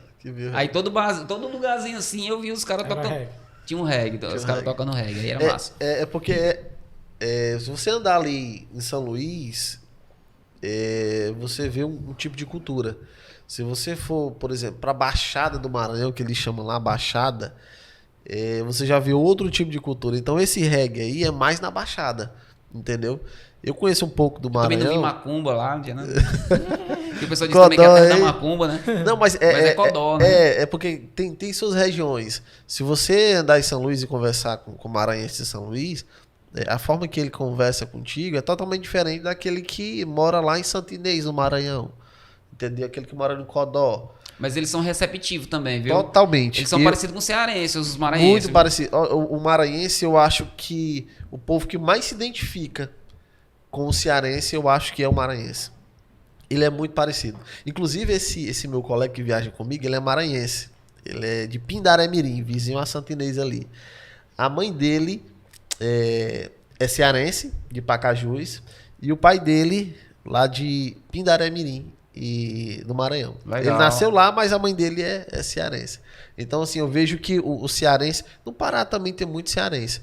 Na época da borracha e tal, eles foram trabalhar lá, na época do garimpo também, foram trabalhar muito naquela região. Então, o maranhense ele se identifica bastante com o cearense. Outra cidadezinha também que eu gosto aqui no Nordeste é Natal, velho. Natal é boa. Eu gosto por quê? Porque é pequeno, assim, tipo, em um dia tu conhece tudo. Né? Se você tirar um dia pra conhecer, conhece tudo. De Pipa a gente Pabu, tu conhece num dia. Cara, assim, o povo também é hospitaleiro, a comida também é boa. E tem alguns pontos legais, né? Por exemplo, aquele Forte dos Reis Magos lá, que você olha pra ponte, assim, é bonito, cara, ali. Você caminhar na beira do rio ali também, né? Muito. Assim, dos estados aqui do Nordeste, eu só não conheci São Luís e o Piauí. O restante já fiz, acho que umas 3 viagens. Primeira de moto sozinho, uma vez. Deve ser massa a viagem de moto. Sozinho. Só nas capitais e algumas regiões Qual era a moto? Uma CB300. E não é uma moto confortável, né? Moto horrível. Eu já tive uma já. Eu saí daqui pra ir... Na época, eu tava meio doido do juízo. Acho que isso deve ter mais ou menos uns 10, 11 anos atrás. Aí acabei me acidentando de moto, quase morro nessa época. Na viagem? Não, aqui em Fortaleza. Um senhor avançou a preferencial, acabei batendo na moto e voei a uns 30 metros de distância, quebrei um dedo que já tinha acabado de remendar o dedo e quebrei o dedo de novo. E depois só uns rasgadozinhos. Aí ajeitei a moto, eu sabe de uma coisa, agora eu vou viajar o Brasil de moto, sozinho. Saí daqui pensando em chegar até o Rio Grande do Sul. Quando cheguei lá em Feira de Santana, 1h da tarde, sol quente, ia almoçar. Quando eu olhei assim no espelho que eu tava lavando as mãos, a cara queimada, eu de jaqueta de couro, eu disse, o que eu tô fazendo mesmo, hein? Vou ficar por aqui. Aí comecei a passar só nas cidades aqui do Nordeste, com exceção do estado do Maranhão e do Piauí. Aí já conheci bastante coisas. Tive alguns perrengues lá em Salvador, que não pode contar. Não pode barbear. Não. E aí... essa aí que é boa, rapaz. Isso aí que é problema. Isso aí que causa engajamento, cara. Conta. Aí depois conheci outras cidades, tipo Alagoas, no Maceió. Eu gostei muito de Maceió. A área litorânea ali de Maceió. A área litorânea também da Paraíba, gostei demais. Muito boa. Essa região eu não conheço. Eu precisava dar uma... Pernambuco ali com Alagoas, né? Pernambuco. Porto de Galinhas. Porto de Galinhas já faz 3 vezes. Maragogi assim, muito boa, mas depende da época do ano. Assim, tem gente que todo ano viaja pro mesmo lugar, né? Tem a oportunidade de viajar para Não, eu não sou assim, não. Eu já fico incomodado quando eu vou repetir um lugar. Eu tenho que sempre estar conhecendo um lugar diferente. Pois é, a mesma coisa. Eu gosto de sempre ter uma história nova para contar. Mesmo que diga assim, vai para aquele mesmo lugar que é bom. Não, eu gosto de ir para outro local, na dúvida que se vai ser bom ou ruim, mas é uma nova história. Eu faço isso não com viagens, mas eu faço isso com restaurante. Eu dificilmente, a não ser que, tipo assim, o pessoal, tipo assim, cara, eu quero ir lá pra Icaraízinho de Amontada. Sim. Me dá uma dica num restaurante, num lugar pra comer, aí eu vou na dica de vocês. Mas se eu, tipo assim, eu vou no Cumbuco, sempre vou no mesmo canto no Cumbuco. Sempre vou no mesmo canto. Restaurante é a mesma coisa. Se eu gosto de uma comida, eu sempre vou naquele mesmo local. Porque eu tenho medo de arriscar em outro, porque recentemente eu fui lá e arrisquei em outro. Era bom também, mas assim, não chegou aos pés. Tipo, eu fui ontem no restaurante que tu foi comprar quentinha no domingo. e gostei. Foi comprar quentinha no domingo? Foi, na Fazendinha. Ah, sim. Fui ontem almoçar lá, gostei, conheci o dono. Sim, não, cara, é muito bom lá, gente boa, a comida é boa também. Muito boa. Eu acho que quase todo domingo vou almoçar lá agora. Fazendinha é ali. E é perto da tua casa, né? Fazendinha Perto é. da 085 da Estruturante. Após. Eu acho que eu já após a fui lá, rotatória. já. Eu já fui lá no Fazendinha. Ali no Cumbuco eu sempre vou no Chesmark, que é ali por trás do Armadilho. Sim, o francês. A gente vai lá, acho que é belga, né? Francês, Chesmar. Aí a gente vai lá, né, e sempre tem pratos muito bons. E aí depois a gente fica ali na pipoca do Armadilho. Que tem um som muito bom também. Todo sábado o som lá banda é melhor que cara, é tem. muito boa. Dia mano. de sábado. Muito boa. Agora sim, ó. Voltando para as conversas inusitadas, né? Para parte da viagem. Cara, a minha maior experiência numa viagem internacional, maior e melhor experiência, foi uma coisa totalmente inusitada, assim, que se eu contar, a maioria das pessoas não acreditam. Eu viajei para a Europa, né, em 2013. Eu fui para Londres. E eu fui com R$100 no bolso. E poucas pessoas acreditam nisso, porque eu tinha passagem, eu tinha uma hospedagem já garantida, né? Com a pessoa. Fui para uma conferência missionária lá na época, que na época eu estava na Igreja Batista e foi através da Igreja Batista que eles abriram essa porta, né? E aí eu fui convidado para participar de uma conferência e eu fui, tinha um hóspede e tinha também a inscrição nessa conferência. Sim. E aí eu fiquei lá, cara, assim, uma das coisas que foi muito marcante nesse dia, quando eu cheguei no aeroporto de Lisboa, para mim já foi um impacto. O primeiro impacto foi aqui na saída, porque eu viajei uma viagem transatlântica, né, internacional, naquele avião da TAP, e esse avião é gigantesco, velho. Ele tem 3 filas de cadeiras no meio e 2 laterais, né? Em cada lateral tem 2. Então ele é gigantesco. E aí, quando eu cheguei lá no hall de entrada, ali na espera, né? Que você passa, faz o check-in, faz tudo, né? E quando você chega lá naquela parte para você esperar para embarcar, né? Aí eu tava lá, né? Pouco dinheiro e tal. Eu disse, não, vou deixar para comer no avião, porque já tô com pouco dinheiro aqui, então não vou arriscar, né? Aí beleza. E eu tava com um cartão internacional, mas eu não tinha conseguido desbloquear esse cartão. Tentei, não consegui. Eu tava bloqueado para transações internacionais. Na época não existia Pix nem nada. Aí eu sento aqui do meu lado aqui um cidadão, né? Começou a sentar aqui, aí pá, ele abriu uma cerveja. Quer uma cerveja, irmão? Eu disse assim, não, tô de boa. Se quiser pagar uma água. Aí ele pagou a água e tudo bem. Eu bebi água e ele na cerveja lá, e ele pedindo cerveja. E diz assim, rapaz, não sei o que, eu sou lá do Jaguaribe. Vou pra uma vaquejada na Espanha, tô com meus patrão ali. Rapaz, dá muito bom. É a tua primeira viagem internacional? Eu disse, a minha primeira viagem. A minha também, não sei o que, tá tudo certo. E rapaz, eu quero conhecer, eu quero ir pra Espanha, eu quero conhecer a mulher lá, rapaz, eu tô doido, mas eu quero...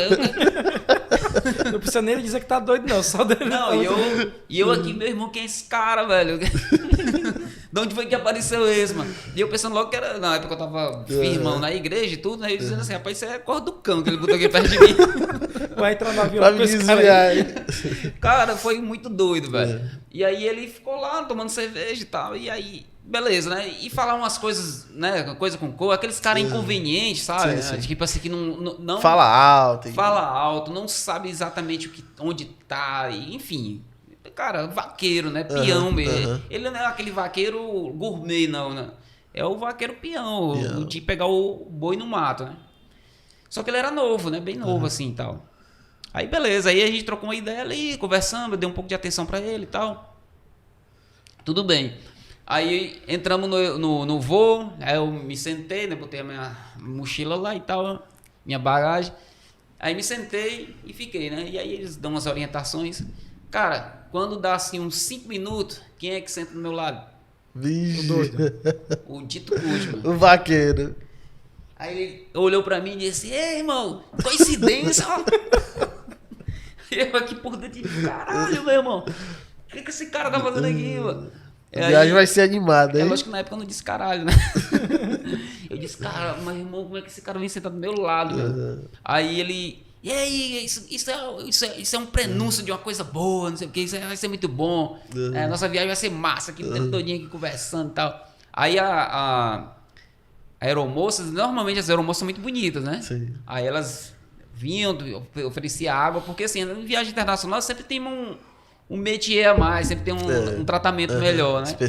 Especial. E aí tinha a primeira classe, os patrões dele estavam lá na primeira classe, e a gente aqui, mas também o serviço de bordo é muito bom também. Aí ela oferecia água e tudo, ele, não, eu quero uma cerveja. Aí ela, ok, senhor, tudo bem. Aí virava, aí ele botava a cabeça assim, ó. Olhava de lado assim, bicha boa, viu, mano? Porra. Aí eu, incomodado, né, com aquela situação, eu não conhecia o cara, meu irmão. Aí ele, não, tranquilo, aí foi embora, foi indo, né? Aí, conversa vai, conversa vem, o avião decolou e ele toma na cerveja, mas o cara tava chumbado, velho. Aí lá pelas tantas ele... Ei, irmão, me diz uma coisa, tu vai pra onde mesmo? Tu me falou, não me lembro. Ele disse, rapaz, eu vou pra Londres. Mas Londres, tu sabe falar inglês? Ele disse, rapaz, eu arranho. Ele, mas eu não sei falar porra nenhuma, mas eu vou lá pra Espanha com meus patrões ali. Eles já prepararam tudo. Inclusive, a gente já tá levando dinheiro, porque lá parece que precisa de dinheiro na imigração. Ó. Aí ele abaixou assim, ó. Aí pegou uma mochila, ó, tô levando dinheiro aqui. Aí, cara, ele mostrava só os maços assim de euro, né? Aí lá não precisa não, macho, de dinheiro. Aí eu disse, rapaz, não, eu tô só com a carta. O cara disse, só precisar da carta. Aí ele, mas se tu precisar de dinheiro, tu me diz que eu te dou aqui, mano. Aí eu disse, macho, só pode ser cor do cão, mano. Não é de verdade, isso não é de verdade. Aí eu, não precisa não, cara, tá tudo certo. Aí ele, não, tranquilo, qualquer coisa tu me pede aí. Aí fechou lá. Eu vi que tinha vários maços, né, de dinheiro. Não sabia quanto também, mas tinha uns maços lá e tal. Aí ele botou lá debaixo do banco, e aí tome na cerveja e a conversa, e aí eu fiquei meio que saindo de lado e tudo. Cara, ele capotou. Dormiu, porque as luzes do avião baixam, né? Porque são 7 horas e meia de voo, cara. Então, assim, as luzes baixam. E, assim, turbulência, meu irmão. Você passa uma turbulência aqui no Brasil de 30 segundos, 1 minuto. Você pensa que o mundo vai acabar, né? Agora, tu imagina um bicho daquele tamanho, uma turbulência de 15 minutos. 15 minutos, velho, de turbulência. E eu, tipo, não conseguia grudar o olho, mano. E aí eu olhava pra ele roncando, já tava babando assim de lado, assim. Aí veio aquele pensamento na minha mente, macho, pega um pacotinho daquele ali. É do cão mesmo, viu? Cara, te juro, conflito interno muito grande, sabe? Porque eu dizendo assim, pô, eu tô sem nenhum tostão, tô com 100 reais no bolso. Se eu pegar Tava com R$0, né? Porque zero dinheiro, porque não valia nada lá. Aí eu pensando assim, cara... se eu pegar um pacotinho desse aqui de euro, ele não vai nem sentir falta, mano. Na hora que a gente descer, do jeito que ele tá bêbado aí, desse jeito. Aí eu fiquei no conflito, aí eu disse, não, vou dormir. Aí fui dormir. E aí fui, né? Fui embora e tudo certo. Depois a gente desceu lá no aeroporto e ele seguiu o rumo dele, porque lá em Lisboa é onde destina os voos para todos os lugares. Pra Europa, né? Pra Europa. É a conexão da TAP. Aí quando eu desci lá, o meu voo ia atrasar 2h30, eu tinha que passar 2h30. Cara, e aí começou a dar fome. Então, qual foi a minha estratégia? Eu passava nas mesas, aí eu via assim, ó, por exemplo, tinha um copo e uma garrafa de água, né? Tipo, a garrafa tá pelo meio, assim, ó. Eu disse, provavelmente a pessoa bebeu no copo, aí eu catava a garrafa e bebia. E aí ia passando. Agora pra comer, como é que faz? Porque você tava com real, tu não tava tava com real, né? Aí tu teria que trocar por euro ainda. Não, aí o que aconteceu na época, eu passei em frente a um exchange, né? Que era onde uma casa de câmbio, né? Um quiosquezinho de câmbio. Aí, cara, primeiro me impressionou o tamanho do aeroporto, né? Gigante, velho, gigante mesmo. Aí quando eu olhei o exchange, aí eu fui lá, né? Troquei os 100 reais, lembrei que eu tinha 100 reais, deu 36 euros. Aí eu fui lá na lanchonete, gastei 13 euros de cara, um sanduíche e um suco. Ficou quase liso, hein? Aí pronto, eu fiquei quase liso. Aí peguei o voo pra Londres também, impressionante, né? Impressionante o tamanho do aeroporto lá em Londres, impressionante. Cara, diz que a cada 6 segundos sobe ou desce um avião. O fluxo é esse, né? E aí quando eu cheguei, encontrei meu amigo, né? Ele me levou e na casa dele, ele perguntou, ó, tu quer comer? Ok. Perguntou se eu tava com fome.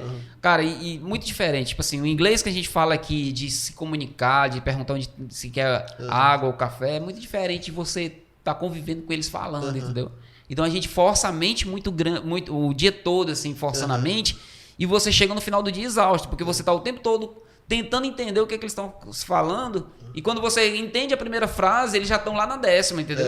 Então você não consegue acompanhar o ritmo, mesmo o britânico. Fala muito rápido. Mesmo o britânico falando em um inglês mais formal, ainda assim é rápido. Para nosso padrão é rápido, entendeu? E aí ele botou um macarrão parafuso, pegou um pote de molho de tomate da geladeira, derramou assim dentro assim, ó. Aí botou assim pra mim. Cara, meu irmão, a pior experiência gastronômica que eu já tive na minha vida. Porque era aquele macarrão gelado, mano. Porque o negócio lá gelou tudo, né? Gelado, com doce. E o molho de tomate é muito doce. Doce, muito doce mesmo. Aí eu disse, meu irmão, mesmo assim eu comi, né? Aí no outro dia de manhã ele se levantou, foi trabalhar e disse assim, ó, tem cereal, pode comer, leite. Aí mostrou o galão de leite que eles botam um galão assim na geladeira, grande, tudo é grande, velho. Aí eu fui lá, né, peguei botei no prato, né, e botei o leite. Cara, pense, você já tomou leite de magnésia? Nunca tomou leite de magnésia? Não, tomei quando era criança. Pronto, leite de magnésia com farinha. Pronto, aí era o gosto. Aí eu peguei, derramei tudo na pia, lavei, peguei outro. Aí eu peguei uns lá que tinham as frutas cristalizadas. Aí foi mais comestível. Mas assim, eu só consegui comer bem quando eu encontrei um restaurante árabe que ficava na rua. Aí vendia o kebab, né? Que aí eu comia kebab direto, que o kebab lá é muito diferente dos que a galera vende aqui, porque aqui eles adaptam, né? Pro paladar. Mas é muito apimentado. Assim, é bom, porque é uma carne com as verduras, mas é muito picante, tá ligado? Então tu come, cara, é todo tempo soprando fogo, assim. Mas foi uma experiência legal, foi bem legal. Uns R$100. É corajoso. Corajoso também. Foi, assim, mas foi uma experiência muito marcante. Passei 10 dias lá, visitei os principais pontos históricos. Na época que eu cheguei lá, era posterior à morte da Margaret Thatcher, né? Que é a Dama de Ferro. Então, eles ainda estavam meio que na cerimônia, tudo, tinha ruas bloqueadas ainda. E, cara, assim, um lugar fantástico. Eu ficava besta com algumas coisas. Por exemplo, eu olhava pro mato na rua e eu via um mato grosso, assim, cara. A vegetação grossa. Eu disse, diferente, hein? Diferente. Né? Eu disse, meu irmão, que louco, velho. Assim, a sensação de que eles não precisam de nada. Essa sensação ficou o tempo todo pra mim. Porque, tipo, tu não vê um carro velho na rua, todos os carros, a maioria é BMW, SUV. Ouvi educação assim, muito, muito educados. O povo no trânsito faz questão de parar pro outro passar. Né? As ruas são estreitas, eles estacionam na rua mesmo.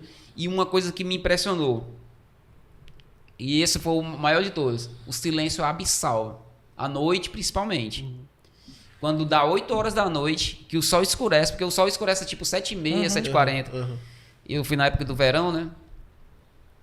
Aí, mas quando escurece, que dá a hora de dormir, meu irmão, você não escuta nenhum pio, velho. Silêncio absurdo, assim. Não tem negócio de som, de rasgado de moto, de assovio, de som ligado, nada. Silêncio. Às vezes eu me beliscava assim pra saber, cara, será que eu tô vivo mesmo? Mas foi uma coisa de louco, é uma experiência muito massa. E aí voltei, passei 10 dias, visitei outra cidade chamada Leicester, que fica... Pegamos uma autobahn daquelas, né, que não tem limite de velocidade. Né, tem os pontos de apoio, que é como se fosse um posto, mas não é um posto. É um shopping, né, com tudo, velho. Realmente eles bebem muito chá lá. O chá diferente é chá preto misturado com leite. Peru também. Na época eu bebia muito café com açúcar, né? Hoje eu não bebo mais, hoje eu bebo café sem açúcar. Mas na época eu bebia muito café com açúcar, eles ficaram impressionados com a quantidade de açúcar que eu botava no café, porque realmente a gente não bebe café, né? A gente bebe xarope de açúcar com gosto de café. Com gosto de café.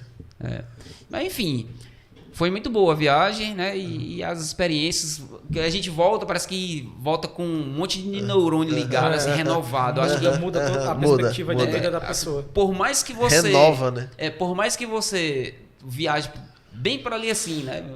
Você volta com um novo ânimo. Sim, parece que a viagem, aquilo que você falou, né? Só se vive o único dia 12 de setembro de 2022. Uma vez. E a viagem é a única coisa que a gente leva, né? Tipo assim, a gente leva as experiências gastronômicas, as experiências de pessoas. Né? E essa história aí que tu falou, do cara que te ajudou, foi o meu caso. Até hoje eu não sei quem foi que pagou minha passagem. É mesmo. Não sei. Essa questão também do ajudar, né? Eu passei por um perrengue numa viagem ano passado. Fui pro Pará e fui de carro, eu e minha esposa. Ela tava grávida com 3 meses. Aí, na volta, eu resolvi inventar a rota que eu fui. Saí daqui, Ceará, Piauí, Maranhão. Aí entrei parte de Tocantins e depois entrei no Pará. Aí na volta eu disse, não vou fazer essa transamazônica, né? Rodovia transamazônica. Não vou voltar pela transamazônica, eu vou pro Mato Grosso. Aí do Mato Grosso eu volto pro Pará, né? Que o Pará é gigantesco. Depois Tocantins, Maranhão, Piauí e Ceará. Aí eu botei no GPS e botei outra rota. Mas eu não fui olhar detalhadamente a rota. Quando eu saí de Itaituba de manhã cedo, rodei o dia todo, rodei 1000 km, quase 1000 km. E fui cair dentro da reserva do Xingu.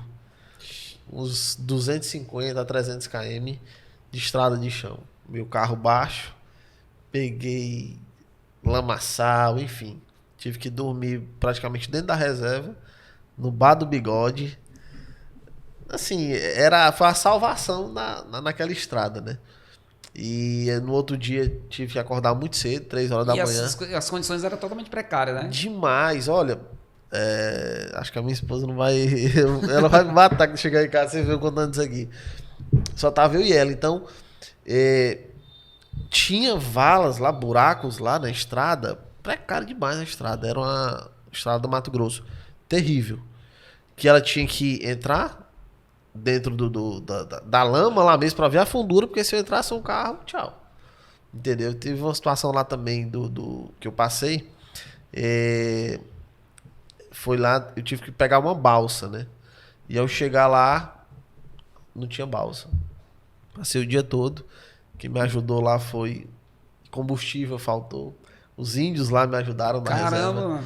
Um caminhoneiro lá também que tava meio perdido lá, não sabia que a balsa não tava funcionando lá também, me ajudou, me deu água, que eu tava sem água no carro. Os mosquitos lá levou uma pisa gigantesca. Então quem não conhece essa região ali não vá não. do Xingu, não vá não. Não vá não. E não vai inventar é igual aquele áudio, se não tem as manhas, não entre não, né? Não entre não, é a rodovia que pega de Matupá, no Mato Grosso, para São José do Xingu, no Mato Grosso também. É uma região que eu não sabia, o caminhoneiro que me disse, é rota de tráfico internacional de droga. Enfim, eu fui pelo caminho, botei o GPS e fui. Só dizer assim, macho, aqui os caras pegam o pessoal e esquartejam, né? Faz picadinho. Mas por que aqui é a rota do tráfico internacional? Porque alguma vez foi parado pela polícia? Nenhuma. Eu não vi uma viatura, gente. Polícia, não vi nenhuma viatura. Nem hotel tem. Nem hotel tem. Então, galera, a gente tá chegando aí ao final do nosso episódio de hoje. É uma conversa que flui, né? Uma conversa boa, conversar sobre viagens, né? E é muito bom isso aí. Como é que a galera faz para encontrar vocês hoje na internet, né? Vou começar aqui. Pronto, tem o meu Instagram, né? Edmário Nunes ADV. Edmário. Isso, Demudo, Edmário Nunes ADV. Tem também o Instagram do escritório, né? Que é Nunes Siqueiro, você colocar aí nas redes sociais, você vai encontrar rapidinho. Então, encontra aí, me encontra. Quais são as especialidades de vocês lá? Pronto, eu sou especialista na área do trabalho, né? Trabalho, processo de trabalho, área trabalhista e previdenciário.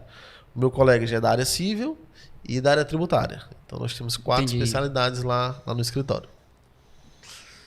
Show. Para me encontrar na rede social é Vlad com Demudo, _Nascimento 86 e segue lá no Instagram. E os empreendimentos? Os empreendimentos, tem a Tucano Pousada no Cumbuco. Estamos também construindo alguns empreendimentos no Cumbuco, como casas e apartamentos no Icaraí.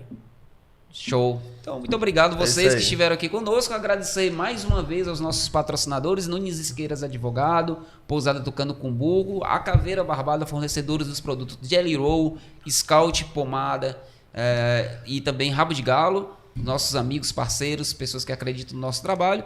E a todos vocês, muito obrigado por estar esse tempo conosco. E lembre-se, pode barbear. Show. É isso aí.